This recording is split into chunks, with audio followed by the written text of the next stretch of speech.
नमस्कार, मी गौरी किरण. DD chat मध्ये तुम्हा सगळ्यांचं मनापासून स्वागत. आणि आज आपल्या सोबत आहे रॅपर. चॉकलेटचा नाही हो, खराखुरा rapper Shreyas Jadhav, king JD. आणि त्याच्यासोबत असणार आहे जसराज जोशी. तर तू चॉकलेट सारखाच दिसतोस असं माझं मत आहे. खूप आवडतं. खूप खातो मी तुला जसराज. म्हणूनच मी असा आहे. हरकत नाही, म्हणजे आवडतं. म्हणजे चॉकलेट एक एक चॉकलेट खा मस्त पैकी. अख्ख्या इंटरव्ह्यू जाऊ आता मी. पण मला सांग, रॅपच का? म्हणजे कमी वेळात खूप बोलायला मिळतं म्हणून की गाण्याच्या भानगडीतच नको पडायला म्हणून? नेमकं काय कारण आहे त्याच्या मागे? नेमकं कारण असं आहे. एक मिनिट, हे काय आहे? हे रॅपर तू तिथे का टाकलंस? हे बाहेर जाऊन फेकेल ना मी. बाहेर जाऊन म्हणजे ही काय कचरा कुंडी आहे का? कसं आहे, तर जगातले बाकी सगळे रॅपर्स तो पायाशी ठेवतो.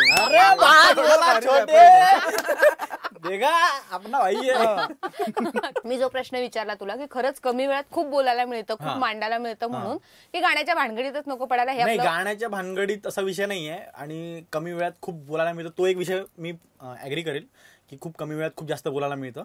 आणि पर्सनली मला रॅप करायची म्हणजे सुरुवात माझी अशी हॉस्टेलमध्ये मी असायचो. आणि हॉस्टेलमध्ये नुसते हनी सिंगचे गाणे वाजायचे. सिम्बॉयसिसला होतो मी, तर मुलं सगळे रात्रंदिवस हनी सिंगचे गाणे सॉंग्स वाजवायचे. तर ते म्हणजे तिकडे कसं भारतभरातून मुलं यायचे. सो तिथे रात्रंदिवस ते ऐकू ऐकू ऐकू ऐकू मग मी विचार केला की साला मराठीत रॅप का नाही काढत कोणी. सो हळूहळू मग मी हा बेडा घेतला की बाबा चला आता आपणच रॅप काढायचं मराठीमध्ये.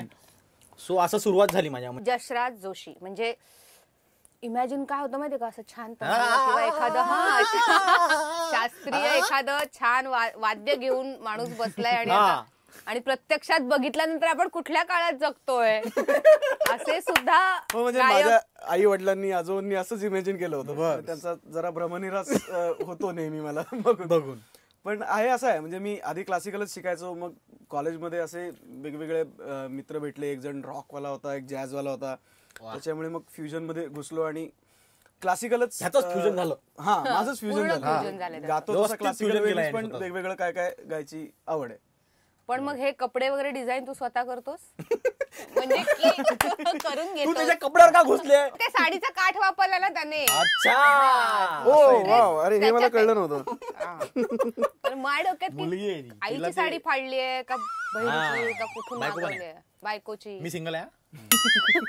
पुण्यावरच रॅप का? खूप गर्लफ्रेंड्स आहेत पुण्यामध्ये? नाही, कारण तू आहेस नागपूरचा, तो आहे पुण्याचा, मान्य. तरी पुणे प्रेम का बरं एवढं रॅप मध्ये? बघा, पुणे प्रेम असा आहे की मी राहतो मूळचा पुण्याचा. सो त्याच्यामुळे आम्ही सगळ्यांनी डिसाईड केलेलं, म्हणजे आम्ही जेव्हा ही सुरुवात केली होती रॅप कसं काय करायचं नेमकं, एक आमची जॉईंट मीटिंग झाली. HSJ म्हणजे हे ऋषिकेश, सौरभ, जसराज ही टीम आणि आपला वैभव जोशी जो लिरिसिस्ट आहे खूप चांगला, हे आम्ही सगळ्यांनी डिस्कशन केलं की काय करायचं नेमकं. ते तू मग निघालं पुणे रॅप. मग पुणे रॅप काय असणार, काय नसणार, त्याच्यामध्ये काय असलं पाहिजे, काय नसलं पाहिजे. कारण की टिळक, गणेश, आपले ही सेलिब्रेशन हे सगळ्यांनाच माहिती आहे. म्हणजे शनिवार वाडापासून सगळं. ते कॉर्पोरेशनचं सॉन्ग नाही वाटलं पाहिजे. That should look like corporation. Exactly. म्हणजे ते आम्ही बाबा वोट बघायला गेलो असं नाही वाटलं पाहिजे. तो मुद्दा होता सगळ्यात मोठा. कुछ दिन तो बिताइये असं असं नाही झालं पाहिजे. करेक्ट. तो एक जस्ट शनिवार वाडा के सामने. मेन मुद्दा हा आहे की पुणेकरांना आवडतच आहे, पण अख्ख्या महाराष्ट्राला आवडतं.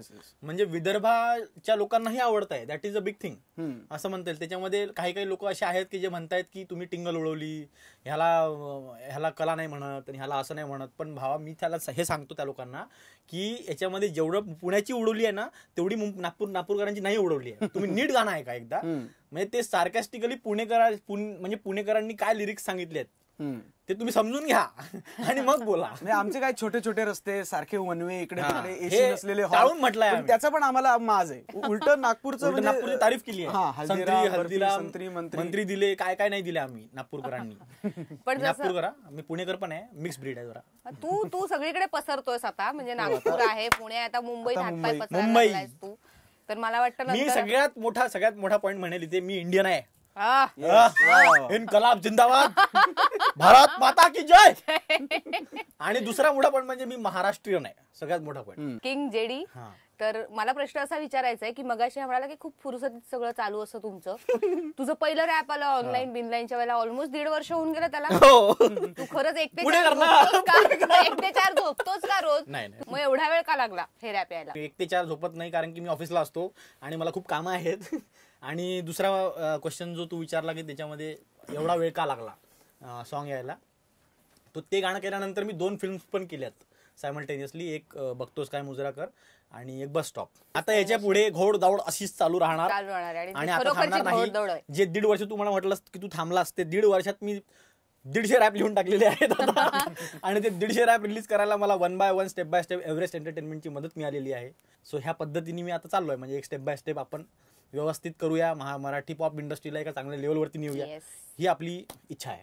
पुणेकर म्हटल्यानंतर नुसता उत्साह, दंगा, सण, मज्जा, धमाल, आरडाओरड.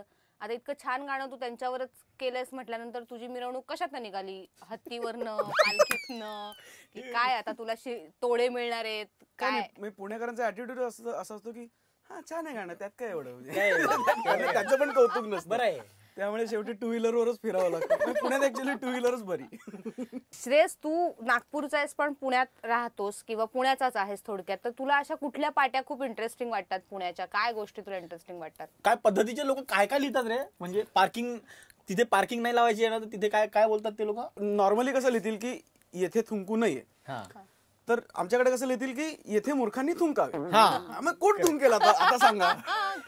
इथे गाढव पार्क करतात असं. करेक्ट. म्हणजे तिथे तुमची गाडी किंवा इथे जो पार्क करेल तो गाढव.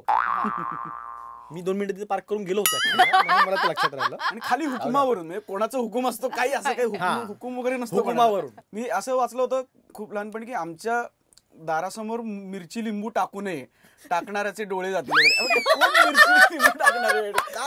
काय तांत्रिक फिरतात का तिथे? ओ भगनी भाव प्रिकॉशन, मी कोणी टाकलं नसेल आतापर्यंत, पण टाकायला आलंच तर माहिती पाहिजे.